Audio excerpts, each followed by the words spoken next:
Hey guys, thanks for joining us today. We are throwing a quick video together just to talk more about CPR training and is it free, right? Is there a cost associated with this? So the short answer is yes and no. Yes, there's going to be a cost somewhere down the pipeline, whether it's passed to the participant or the instructor, right? So just keep in mind, for any and all training organizations, there's a cost to issue a certificate. Okay, so at the end of the day, somewhere there is a cost.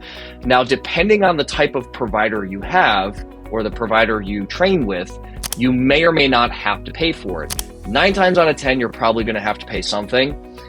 Sometimes you might find a non-for-profit or nonprofit company that has maybe some state or federal grant money that they use to pass on the cost of certificates. And that's great. There's nothing wrong with that. That's encouraged because obviously we want everyone to learn CPR. But at the end of the day, there are expenses that come with it. So with that said, no matter what, who's paying for it to be determined, there is a cost for a certificate. There's also a cost for people's time, instructors' time. A lot of people, this is their job. So with that said, the cost of a course is going to really depend on the company, the training provider, the organization in which you're training with. Again, we have Red Cross, we have American Heart, we have Health and Safety Institute, ECSI, a bunch of different types of training programs that are out there, online versus in person, full in person versus hybrid.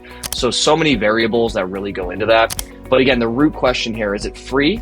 The short answer, no, it costs something, but if you can find a provider, maybe a nonprofit local to you that does this on the side, that just offers this for the community, maybe there's grant money involved, things like that, definitely a great idea to do it because everybody should learn CPR and everybody should know how to perform and understand how to recognize somebody needs CPR for cardiac emergencies. So again, with that said, you have to do your homework. You got to dig a little bit and try to find if you can see if it's for free. The unfortunate thing you'll probably run into is more likely than not, it's not going to be free. There's going to be a cost associated with it. So with that said, wish you the best of luck. And if you have any further questions, feel free to reach out to us. Thanks so much for joining today.